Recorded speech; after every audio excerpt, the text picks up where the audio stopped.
Oke, tak mulai aja deh. Oke.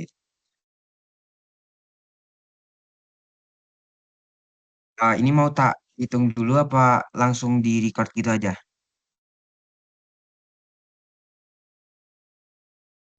Langsung aja, langsung. Oke, oke. Bentar.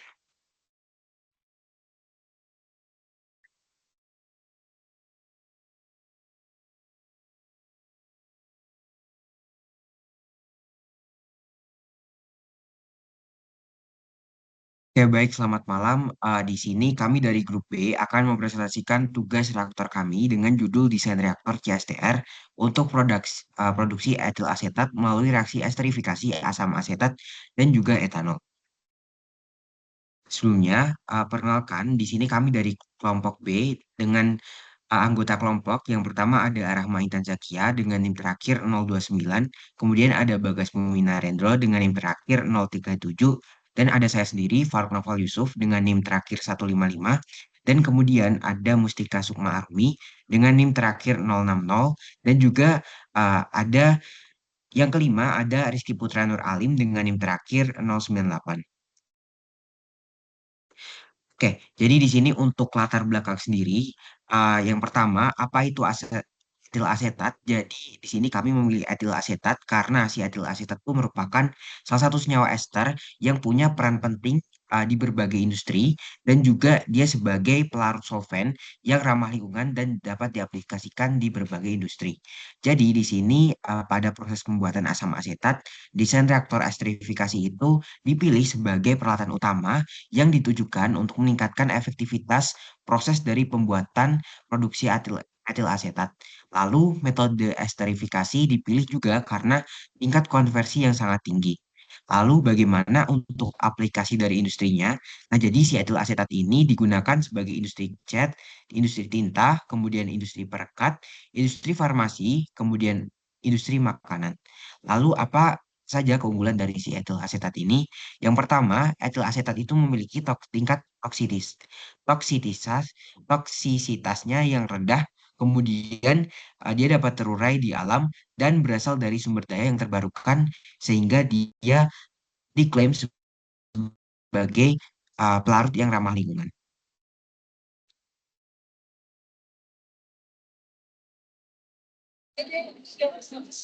Baik, untuk selanjutnya itu eh, ada tinjauan-tinjauan termodinamika yang akan kita bahas pada kali ini. Yang pertama itu reaksi yang terjadi itu ada CH3OH, terus dia bereaksi dengan CH3COH, dia akan menghasilkan eh, etil asetat dan juga air. Nah, dari data-data yang kita dapatkan itu, kita menggunakan suhu operasi sekitar 343,15 Kelvin atau setara dengan 70 derajat Celcius dengan tekanan operasi itu 6,9 atm. Kemudian data kinetika yang dimana pada data kinetika ini reaksinya kita mengikuti orde pertama, di mana konversinya itu nantinya adalah 75%. Kemudian energi aktivasinya itu sekitar 59460 Joule per mol. Terus kemudian ada faktor pra eksponen K1 itu 1,98 kali 10 pangkat 8 per jam. Dan juga faktor pra eksponen K2 itu 5 kali 10 pangkat 7 per jam. Dan juga tetapan gasnya karena satuannya itu Joule per mol, makanya kita pakai 8,314 Joule per mol Kelvin. Next. Oke, dari data termodinamika yang kita dapatkan dari buku Yaos itu ada eh, kapasitas panas asam asetat, terus ada juga etilen dan juga menghasilkan etil asetat dan juga air. Sehingga kita bisa mendapatkan delta kapasitas panas itu di mana kapasitas panas produk dikurangi kapasitas reaktan yang dimana hasilnya itu sekitar 37,62 Joule per mol Kelvin. Next.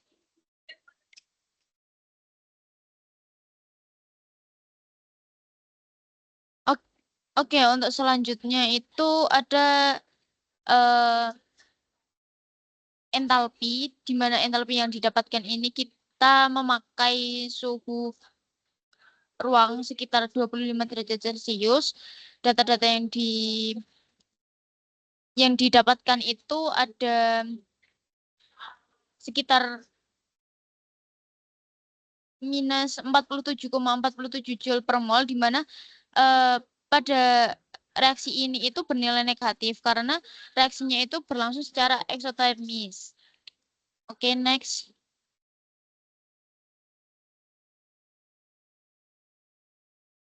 Oke, selanjutnya itu ada data termodinamika yaitu energi bebas Gibbs, di mana juga kita dapatkan pada suhu ruang sekitar 25 derajat Celcius, sehingga delta Gibbs-nya itu kita dapatkan minus 16,8 kilojoule per mol. Karena reaksinya eksotermis, makanya dia tuh minus. Oke, untuk selanjutnya yaitu ada entalpi pada reaksi, di mana tadi reaksinya pada suhu tersebut kita sudah mendapatkan itu sekitar minus 47470, dan juga kapasitas panasnya pada suhu yang kita inginkan dikurangi dengan suhu ruang itu kita dapatkan sekitar 37,62, sehingga entalpi untuk Rx-nya itu kita dapatkan minus 4748,55 Joule per mol. Next.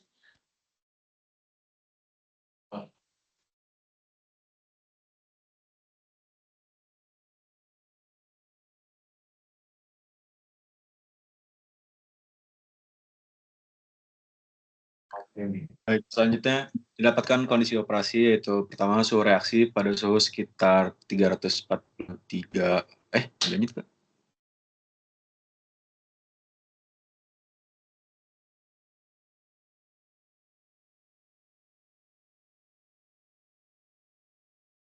Nah, baik, saya ulangi. Dapatkan kondisi operasi yang pertama pada suhu reaksi sekitar 343,15 Kelvin, lalu tekanan operasi 6,9 atmosfer, fase cair-cair dengan homogen katalis asam sulfat, lalu konversi reaksi 75% berdasarkan literatur Bosu, lalu ada orde reaksi orde 2 semu, 1 terhadap asam asetat, dan 1 terhadap etanol. Lalu senyawa inert tidak signifikan, kecuali sisa air dalam bahan baku yang dapat mempengaruhi kesetimbangan.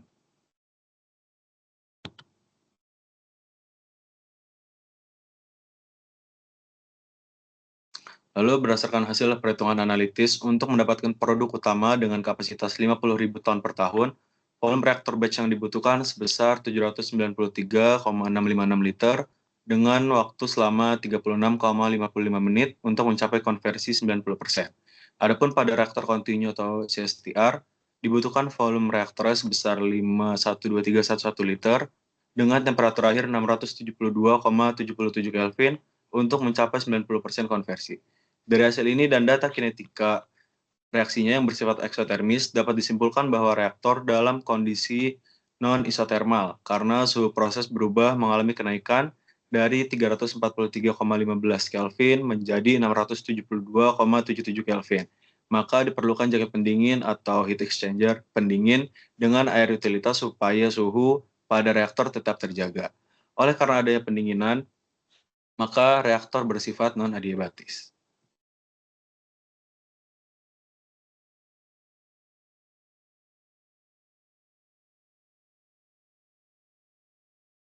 Baik, untuk selanjutnya kita akan masuk pada skenario desain dari reaksi untuk menghasilkan produksi etil asetat tersebut. Yang pertama kita bisa menghitung FC-nya terlebih dahulu, di mana FC sendiri adalah massa produk dibagi BM asetat, di mana di sini massa produk yang kita inginkan yaitu 50.000 ton per tahun dengan BM-nya 88,11 gram per mol. Dengan konversinya dihasilkan FC-nya 17.982,13 mol per second. Kemudian kita dapat menghitung F0-nya sendiri, di mana F0 sama dengan FC per XA, Di sini untuk Fc-nya sendiri telah kita dapatkan sebelumnya, yaitu 17.982,12 mol per second dengan XA-nya 0,75. Didapatkan FA0-nya 23.976,16 mol per second.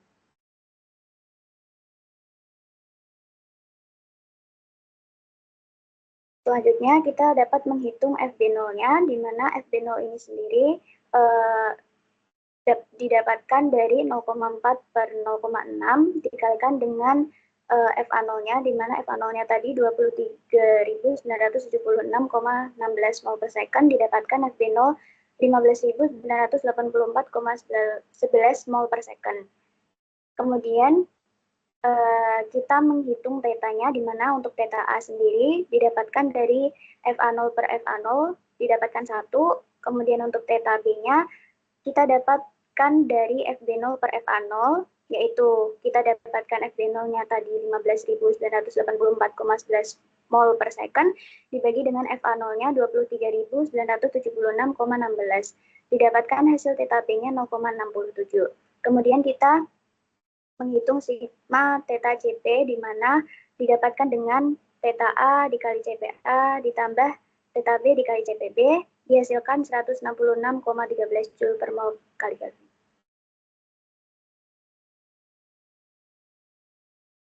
Untuk selanjutnya, kita menghitung nilai dari Na, di mana nilai Na didapatkan dari FA0 dibagi K, di mana di sini FA0-nya adalah 23.976,16 mol per second, dengan K-nya 52,7, dihasilkan Na-nya 454,96 mol.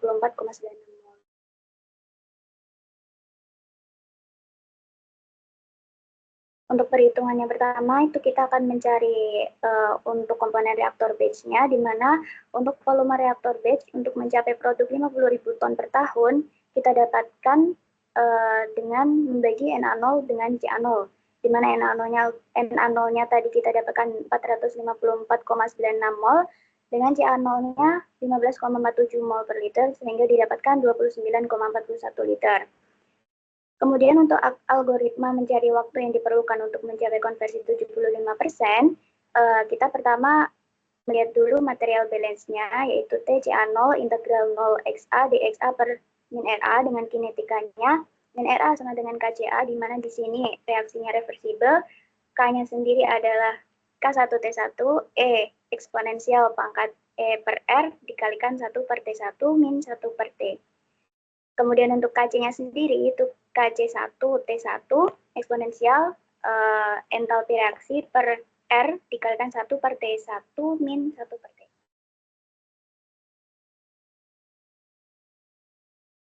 Kemudian untuk stoikiometrinya, Ca sama dengan Ca0 dikali 1 min XA, sedangkan untuk CC-nya sendiri yaitu Ca0 dikali theta C ditambah XA.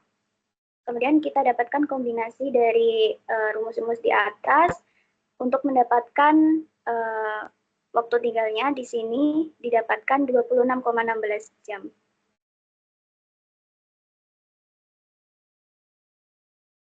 Untuk selanjutnya kita akan menghitung desain dari reaktor CSTR-nya, algoritmanya sama seperti sebelumnya. Pertama kita menuliskan neraca molnya terlebih dahulu, di mana V sama dengan FA0 dikali XA per min RA, untuk kinetikanya sama, stoikiometrinya juga sama, dan didapatkan kombinasi V sama dengan FA0 XA per KCA0 kali 1 min XA.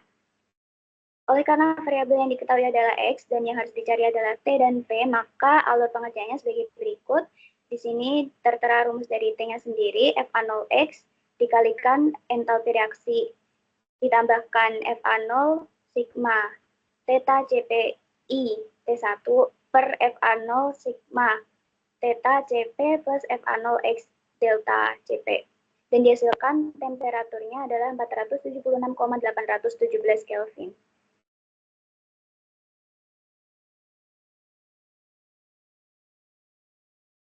Kemudian, langkah selanjutnya kita dapat mencari laju reaksi, di mana di sini terdapat data-data yang dapat kita gunakan dengan R 8,314 Joule per mol Kelvin, E-nya 59.460 Joule per mol, T1-nya 343,15 K dengan T yang tadi kita telah dapatkan yaitu 476,817 Kelvin, K01 52,7, K02 13,8 dan KC1-nya 52,7. Karena di sini reaksinya reversibel, maka kita meninjau reaksi forward dan juga reverse-nya. Yang pertama, reaksi forward-nya Kf sama dengan K01 eksponensial E per R kali 1 per T1 min 1 per T, dan dihasilkan Kf-nya yaitu 18.163,7 per sekon. Untuk reaksi reverse-nya sendiri, K02 eksponensial E per R dikalikan 1 per T1 min 1 per T, dan dihasilkan KR-nya yaitu 4.000. Oleh karena itu, didapatkan reaksi kesetimbangannya sendiri, yaitu Kc sama dengan Kc1 T1 eksponensial entalpi reaksi per R kali 1 T1 per T1 min 1 per T. Dan dihasilkan Kc-nya yaitu 0,814079 per sekon.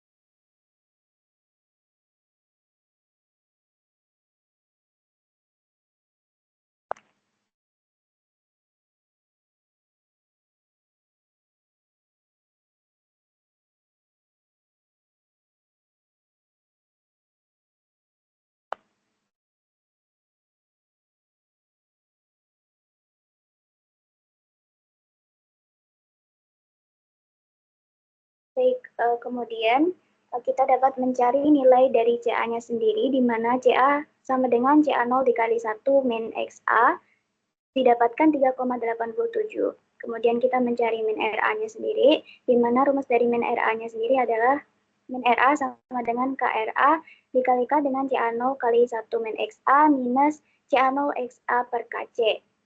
Didapatkan hasil min RA yaitu minus 547.226 mol per meter kubik sekon. Kemudian kita dapat menghitung volume dari CA-nya sendiri dengan rumus FA0 kali XA per RA dengan FA0 23.976,16 dikalikan konversinya 0,75 dibagi dengan RA-nya 547.226, didapatkan volume reaktornya yaitu 0,032865 meter pangkat 3 atau sekitar 33 liter.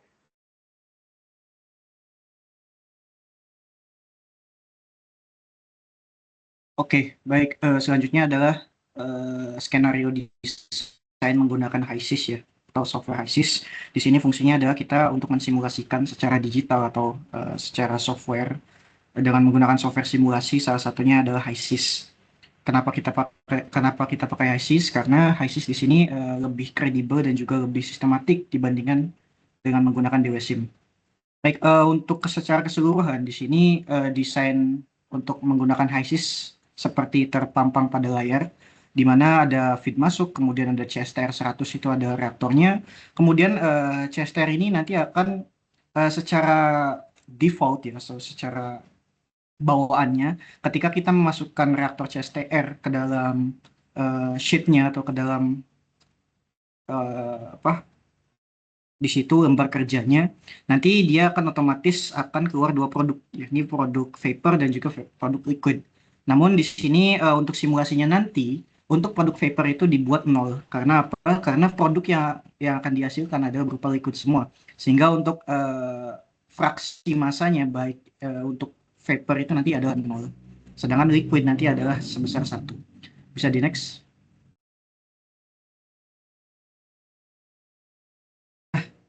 Kemudian di sini ada beberapa detail ya, untuk skema reaksi dari reaktor CSTR-nya. Bisa dilihat di sini di feed-nya itu vapor atau phase fraction-nya adalah 0. Kenapa? Karena memang sudah disinggung juga bahwasanya reaksinya adalah reaksi berupa liquid ya, semuanya liquid. Kemudian kita sesuaikan kondisi operasinya seperti temperatur, kemudian tekanan, kemudian molar flow-nya juga. Itu kita sesuaikan berdasarkan perhitungan yang sudah dilakukan secara matematis di awal. Nah, untuk mole fraction-nya ini kita sesuaikan dengan data asumsi, di mana acetic acid atau asam asetatnya itu kita buat 0,4 ya, kemudian etanolnya 0,6 atau 60%. Kenapa 60%? Kenapa etanol lebih besar dari acetic acid? Karena etanol itu dibuat berlebih, sedangkan acetic acidnya itu kita anggap sebagai reaktan pembatas di sini. Nah, lalu di situ ada setelah kita masukkan data-data awal kayak vapor phase fraction, temperature, pressure dan sebagainya, nanti kemudian HISIS akan menghitung secara otomatis sehingga nanti didapatkan data-data seperti head mass heat, heat capacity, mass entropy dan sebagainya yang ada di sebelah kanan tersebut. Bisa di next. Baik, sebelum kita lanjut lebih jauh, di sini tentu saja kita harus setting reaksinya ya. Reaksinya di sini kan kita sudah mengetahui bahwasanya reaksinya adalah kita mengikuti order 1 dan juga dia merupakan reaksi yang reversible atau reaksi bolak-balik.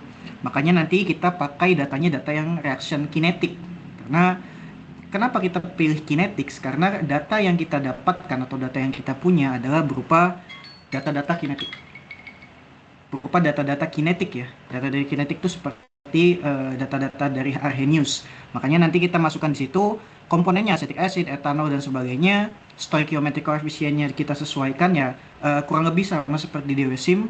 Nanti kemudian basisnya adalah more concentration. Nah, terus kita masukkan data-data seperti A. A itu adalah sama dengan K0 ya atau faktor pra eksponensial. Kemudian kita masukkan juga E-nya.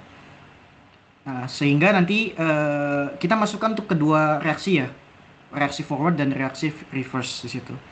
Kemudian setelah kita masukkan reaksinya, data-datanya dan sebagainya, setelah sudah oke, bisa dilihat di situ ada tanda hijau yang mengatakan ready, artinya reaksi sudah siap berjalan. Ketika sudah kita oke kan, nanti dia otomatis akan melakukan reaksi ya, melakukan reaksi di situ, sehingga nanti reaksi akan berjalan secara otomatis. Bisa dikembalikan ke slide 2 slide sebelumnya.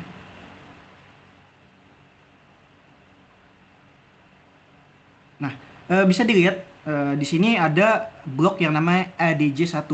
ADJ1 ini adalah adjust ya. Kenapa kita perlukan blok adjust di sini? Adjust di sini diperlukan untuk kita mengatur-ngatur variabel. Karena kita diinginkan konversinya yang di awal ada 75%. Nah, untuk mendapatkan konversi 75% itu volume dari reaktor Chesternya sih berapa sih gitu. Nah, disinilah kita menggunakan blok adjust di sini. Bisa di next ke slide yang tadi.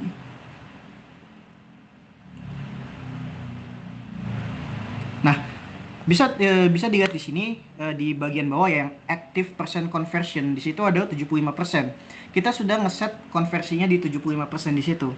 Ketika kita menginginkan konversi 75%, didapatkan volume reaktornya ternyata sebesar 3,926 meter kubik.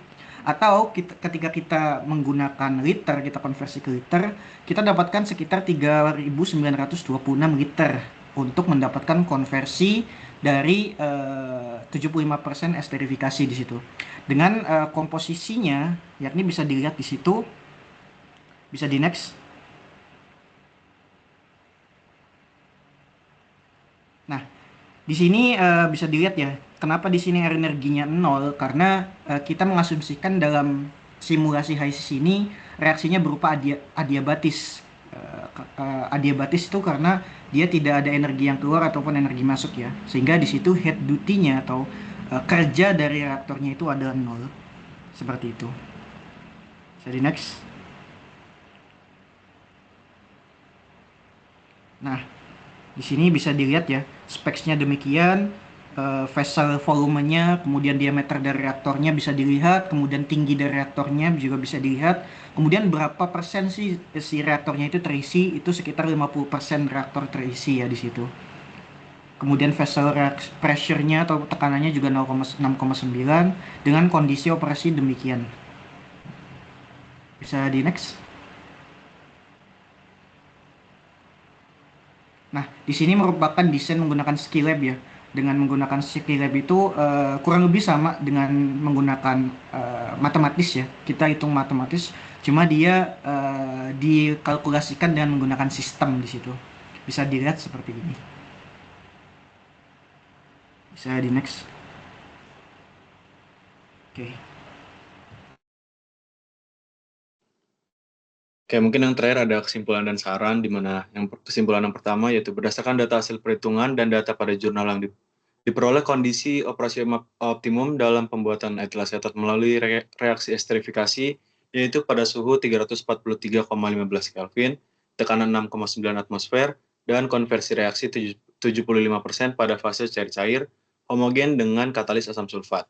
Yang kedua, berdasarkan data hasil perhitungan, data dan simulasi didapatkan volume optimumnya 3,926 meter kubik, meter pangkat 3, dengan diameter 1,494 meter dan tinggi 2,241 meter.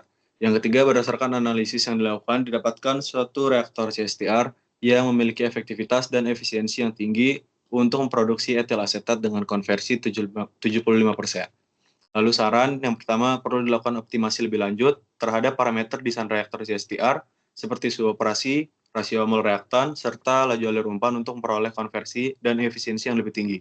Yang kedua, disarankan untuk melakukan studi eksperimental atau literatur lebih lanjut terkait konstanta laju reaksi dan data kesetimbangan agar desain reaktor lebih akurat dan realistis.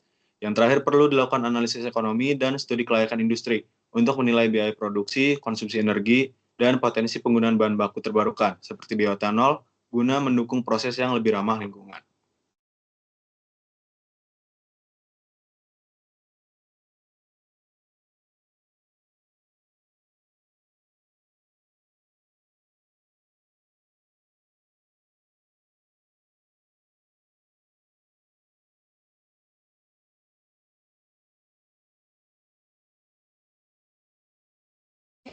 Oke, baik. Sekian dari presentasi kelompok kami. Terima kasih untuk waktu dan kesempatannya. Kami dari kelompok B mengucapkan terima kasih dan juga mohon maaf juga apabila ada kata-kata dan juga presentasi yang kurang berkenan. Mungkin sekian dari kelompok kami. Terima kasih.